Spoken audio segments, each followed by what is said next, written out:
السلام علیکم، کہانیوں کے چینل میں آپ کو خوش آمدید کہتے ہیں۔ شام کا وقت تھا۔ ناصر اور ساجد اپنے استاد کے گھر سے ٹیوشن پڑھنے کے بعد واپس اپنے گھر کی طرف آ رہے تھے۔ وہ دونوں ایک گاؤں میں رہتے تھے، جبکہ ان کے استاد برابر والے گاؤں میں رہتے تھے۔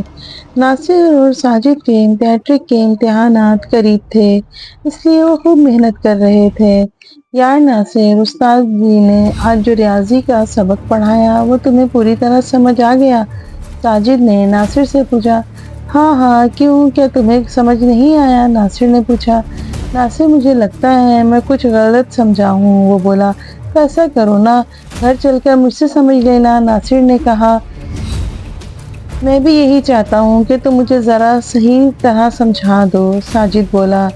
کچھ دیر بعد وہ دونوں خاموش رہے اور وہ اس وقت اپنے اور اپنے استاد کے گاؤں کے درمیان موجود ویران راستے سے گزر رہے تھے۔ بھائی، موسم بڑا خوشگوار ہے، ناصر نے کہا۔ ہاں بھائی، کل تو بہت گرمی تھی، ساجد بولا۔ اچانک قریبی درختوں کے درمیان سے ایک آدمی نکل آیا اور ان کی طرف بڑھتے ہوئے بولا۔ واقعی تم لوگوں نے صحیح کہا، کل گرمی تھی لیکن آج موسم خوشگوار ہے۔ تم کون ہو؟ ناصر نے اس سے سوال کیا۔ وہ ان کے ساتھ ہی چل پڑا اور حلیے سے کسان معلوم ہوتا تھا۔ میرا نام رشید ہے اور میں کسان ہوں، اس نے بتایا۔ کس گاؤں کے رہنے والے ہو؟ ناصر نے سوال کیا۔ میں دلشاد پور کا رہنے والا ہوں اور تم لوگوں کے گاؤں کی طرف جا رہا ہوں۔ وہاں میرا ایک دوست رہتا ہے، امجد، وہ کریانے کی دکان کرتا ہے، رشید نے بتایا۔ اچھا اچھا، تم امجد چاچا کے دوست ہو؟ ناصر بولا۔ گاؤں کے سب لوگ کریانہ والے کو امجد چاچا کہہ کر پکارتے تھے۔ ہاں ہاں، اسی کی بات کر رہا ہوں، رشید نے جواب دیا۔ وہ بہت اچھا آدمی ہے، ناصر نے تعریف کی۔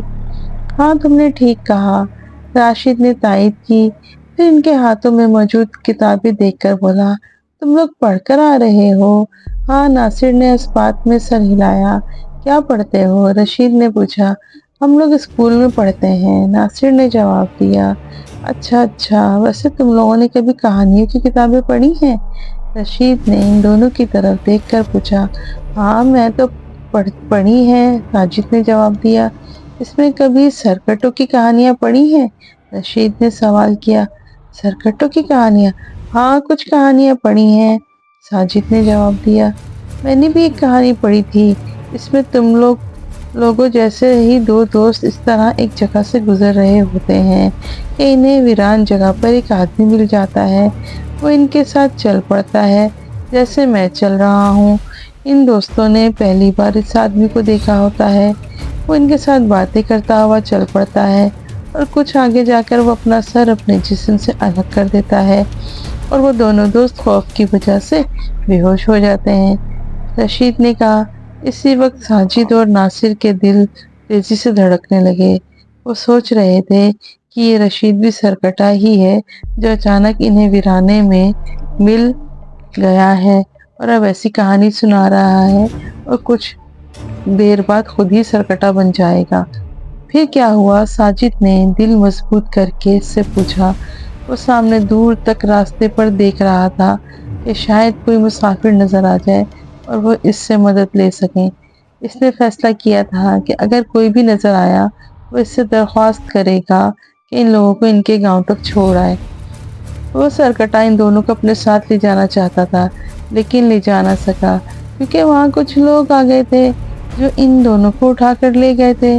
ان لوگوں کو دیکھ کر سرکٹا غائب ہو چکا تھا، اس لیے کہ زیادہ لوگوں کو دیکھ کر وہ بھاگ جاتا تھا۔ وہ ایک دو لوگوں کو ہی قابو کر سکتا تھا، رشید نے جواب دیا۔ اچانک ساجد اور ناصر کو اپنے عقب سے گھوڑے کے ہنہنانے اور تانگے کی آواز آئی۔ انہوں نے فوراً پیچھے مڑ کر دیکھا۔ دور سے ایک تانگا آ رہا تھا جس میں صرف ایک کوچوان تھا۔ اسے دیکھ کر ناصر اور ساجد کی جان میں جان آئی۔ کچھ دیر بعد تانگے ان کے قریب آیا تو ناصر نے اشارے سے اسے رکوا لیا۔ کدھر جا رہے ہو؟ تانگے والے نے ان سے پوچھا۔ گاؤں جانا ہے، ناصر نے اپنے گاؤں کی طرف اشارہ کیا۔ او اچھا اچھا، بیٹھ جاؤ، کوچوان بولا۔ وہ تینوں تانگے میں بیٹھ گئے